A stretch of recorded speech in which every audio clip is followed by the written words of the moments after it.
তো নমস্কার বন্ধুরা, এবারে আমরা ডিসকাস করব আপনাদের সঙ্গে ৮ ফেব্রুয়ারি আমাদের যে সিটেট পরীক্ষা হয়েছিল ৮ ফেব্রুয়ারি।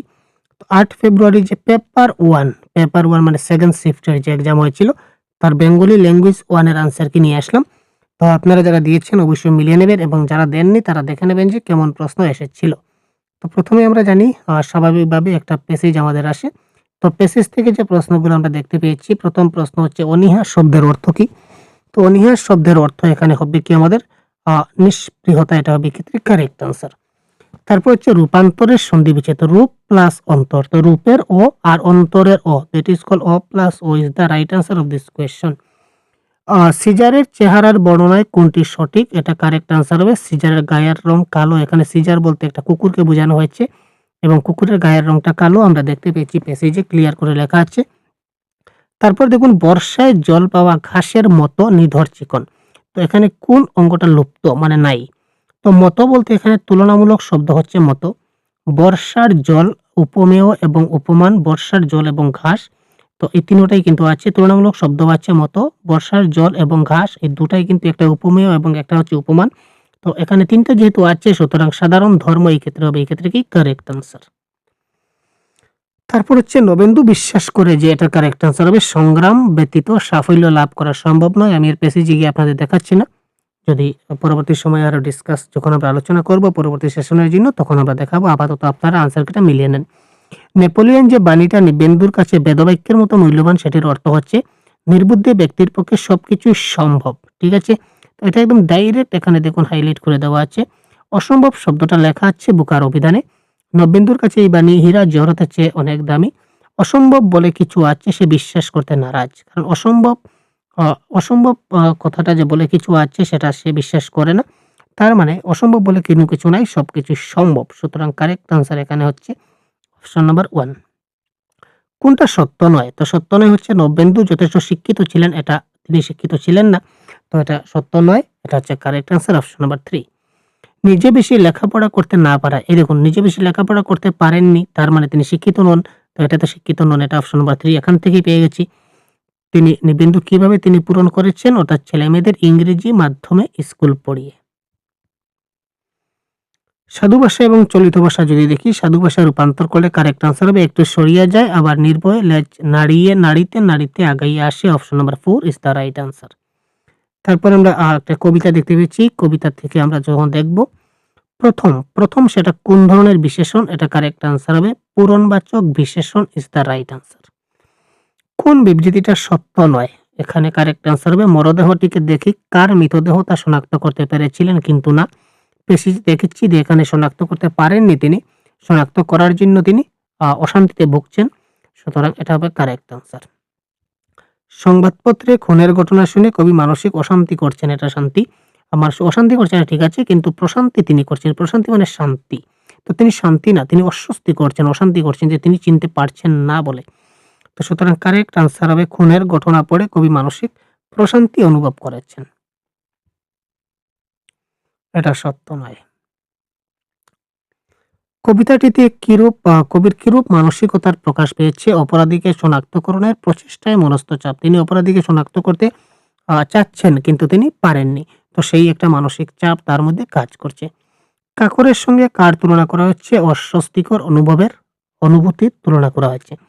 বিকৃত মৃতদেহটির মুখ দেখে কবির চেনা চেনা মনে হলো কেন? এটা কারেক্ট আনসার হবে এটি তার প্রতিদিনের দেখা সাধারণ মানুষের একজন, তাই তার চেনা চেনা মনে হচ্ছে।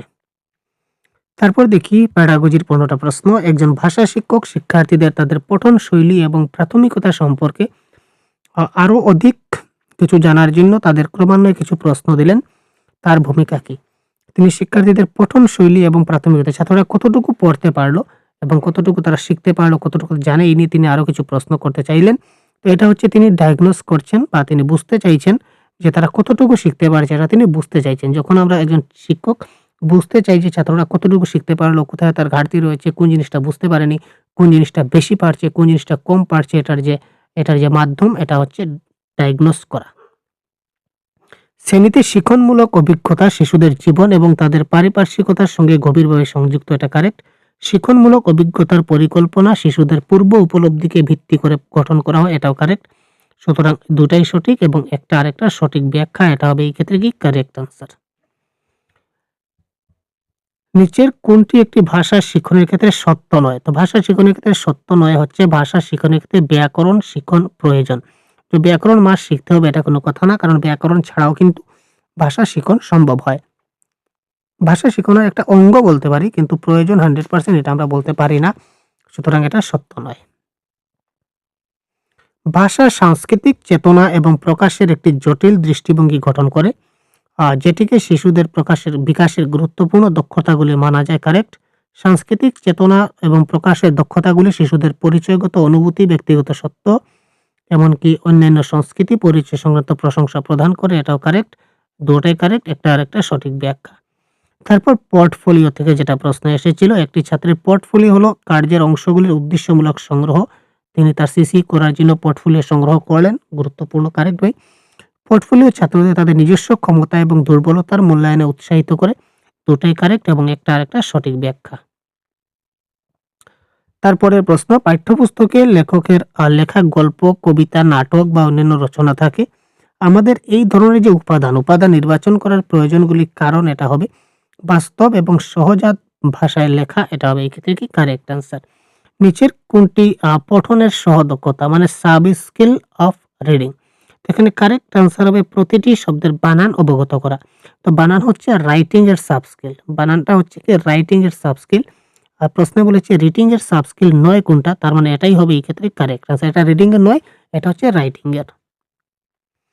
ভাষা বিকাশের জ্ঞানাত্মক যেটা তত্ত্ব বা কগনিটিভ যেটা ডেভেলপমেন্ট, এই ক্ষেত্রে ভাষাটা কি কারেক্ট আনসার হবে অপশন নাম্বার 2। বলার আগে শিশুর ধারণা সম্পর্কিত উপলব্ধির উপর নির্ভরশীলতা। একজন ব্যক্তির সহজাত ক্ষমতা, এটা বলেছিলেন নম চমস্কি। তারপর পুরস্কার এবং শাস্তি, এটা তো হয় না। সমাজের মধ্যে পারস্পরিক ক্রিয়া, এটা বলেছেন ভাইগোটস্কি। তো এটা আমাদের পিয়াগেটের দেওয়া তথ্য, আর পিয়াগেট ছিলেন একজন কগনিটিভিস্ট, জ্ঞানাত্মকবাদী। তো তিনি বলেছিলেন যে মানে কিছু বলার আগে শিশুর থিঙ্কিংটা থাকতে হবে, উপলব্ধি থাকতে হবে। থিঙ্কিং ইজ মাস্ট, তারপরে ল্যাঙ্গুয়েজ। তো এই কথাটা একটু ঘুরিয়ে দিয়েছে প্রশ্নে। তারপর দেখুন, চিত্রগুলা সম্পর্কে নিচের কোনটা সত্য নয় অসত্য? বইয়ের যেগুলো ছবি থাকে এবং তার চিত্র দ্বারা যে ব্যাখ্যা করা যায়, এই রিলেটেড কোনটা অসত্য? তো বইয়ের ছবিগুলা দিয়ে আমরা শিশুদের আগ্রহ বজায় রাখতে পারি, বিষয়কে সমর্থন করতে পারি, অপরিচিত বা কোনো একটা বিষয় নিয়ে আমরা উপস্থাপনের সাহায্য করতে পারি। কিন্তু এই ছবিটা দেখে তোমরা আরেকটা ছবি আঁকো, দ্যাট ইজ করে, এখানে কিন্তু কোনো ড্রয়িং হচ্ছে না। এখানে কোনো ড্রয়িং হচ্ছে না বা এখানে এই চিত্র দ্বারা কিছু আন্ডারস্ট্যান্ডিং হচ্ছে। আমাদের পাঠ্য বইতে যে ছবি দেওয়া থাকে, এই দিয়ে আমরা চিত্রদের আন্ডারস্ট্যান্ডিং করাই। তো এই ধরনের আরেকটা চিত্র আঁকো, এই ধরনের বলা হয়নি, কারণ সেটা ড্রয়িং এর ক্লাস নয়। অল্প বয়সী শিক্ষার্থীদের সাথে সম্পর্কিত নিচের কোন বিবৃতিটা সত্য? কারেক্ট আনসার হবে ছোট ছোট শিক্ষার্থীদের বিমূর্ত ধারণাগুলি উপলব্ধি করতে অসুবিধা হয়। ছোট ছোট যে শিক্ষার্থী আছে তারা কি করতে পারে না? বিমূর্ত ধারণাগুলো উপলব্ধি করতে পারে না। প্রথম শ্রেণীর একজন শিক্ষিকা তার শিক্ষার্থীদের দেওয়ালে ইজিবিজি ইচ্ছামতো হিজিবিজি কাটতে, আঁকতে বা লিখতে বললেন। এটি কিসের উৎসাহ করছে? এটা কারেক্ট আনসার লিখন দক্ষতা বিকাশ না উদ্ভূত সাক্ষরতার বিকাশ? তো এটা আমার মতে কারেক্ট আনসার হওয়া উচিত ইমার্জেন্ট লিটারেসি স্কিল। কেননা ইমার্জেন্ট লিটারেসির মধ্যে কিন্তু এই লিখন, পঠন সবকিছু চলে আসে। যেহেতু হিজিবিজি কাটছে, আঁকছে, লিখছে, দ্যাট ইজ কল, এটা তার উদ্ভব সাক্ষরতার বিকাশ। অর্থাৎ সাক্ষরতায় যাওয়ার আগে সে হিজিবিজি কাটছে, আঁকছে এবং লিখছে, এটা তার ইমার্জেন্ট লিটারেসি বিকাশ আমরা বলতে পারি। Option number 3 is the right answer. একজন শিক্ষক ভাষা শিক্ষণের কয়েকটি দৃষ্টিকোণ পেয়েছেন। উদাহরণ, বৈজ্ঞানিক ধারণাভিত্তিক পাঠের উপলব্ধিমূলক পঠন। তিনি সেই ছাত্রদের বেছে নেওয়ার সিদ্ধান্ত নিলেন যাদের সেই দৃষ্টিকোণ থেকে এটি খুঁজতে অসুবিধা হয়। তিনি তাদের জন্য পৃথক অধিবেশনের আয়োজন করলেন, যা এই ধরনের পাঠ বা উপলব্ধি একটা সহায়ক হবে। এই অভ্যাসটিকে আমরা কি বলবো?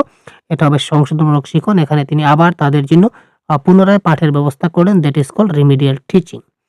দোকানে কোনো কিছু যখন কেনার জন্য একটা ছাত্র যায়, তখন কার্যকরী সূচক হিসাবে ব্যবহার করতে পারছে কিনা না তা মূল্যায়নের জন্য ছাত্রদের যথোপযুক্ত উপযুক্ত হবে ছোট ছোট সংলাপগুলি লেখা। দোকানদার এবং গ্রাহকের মধ্যে ছোট ছোট সংলাপ। এখানে দৃশ্য আঁকাটা হচ্ছে না, ছোট গল্প পড়াও নয় এবং পছন্দ অপছন্দের খাদ্য তালিকাও নয়। প্রতিক্রিয়াজনিত, ছাত্রদের প্রতিক্রিয়াজনিত সুবিধা প্রদান করতে একজন শিক্ষক হিসাবে কি পদক্ষেপ নিতে চাও? অধিক প্রশ্ন জিজ্ঞাসা করা, ছাত্রদের উৎসাহিত করা, মানে এটা থাকতে হবে। তো এই অপশনে নাই কাটো। তারপর হচ্ছে যৌথ দলগত কার্যের পরিকল্পনা মতামত দিতে হবে, বি। তো বিও আমাদের থাকছে, এটা কাটলাম। পারস্পরিক আলাপ আলোচনা, একে অপরকে প্রশ্ন করা, এটাও কারেক্ট। সুতরাং ABD is the right answer of this question. শিক্ষার্থীদের শব্দ তালিকা বিকাশে সহায়তা করতে একজন শিক্ষক ভাষা সমৃদ্ধ যে উপাদানগুলো ব্যবহার করতেন, যাতে এটা ছাত্রদের কাছে সহজতর হবে এবং যেটি বাস্তব উপাদান ভিত্তিক হবে। এটার কারেক্ট আনসার হবে বাছাই করা পাঠক বা গ্রেডেড রিডার্স হবে এই ক্ষেত্রে কারেক্ট আনসার। তো এই ছিল আমার দেওয়া আপনাদের আনসার কি। তো এখান থেকে একটা বা দুটা হয়তো অফিসিয়াল আনসার কি এলে অদল বদল হতে পারে, সেই জন্য আমি দুঃখিত। তো যাই হোক, আপনাদের এই মতে আপনাদের কার কোনটা কারেক্ট হলো এবং কোনো প্রশ্নের আনসার যদি আপনাদের ব্যতিক্রম বলে মনে হয়, সেটা অবশ্যই কমেন্ট বক্সে আপনারা জানিয়ে দেবেন এবং পরবর্তী সময়ে আমরা সংস্করণের মাধ্যমে সেটা একটু রেকটিফাই করে দেব কমেন্ট বক্সে। ক্লিয়ার? তো ভালো থাকবেন, সুস্থ থাকবেন এবং আপনাদের কার কত মার্কস স্কোর এলো অবশ্যই জানাতে ভুলবেন না। ধন্যবাদ। জয় হিন্দ।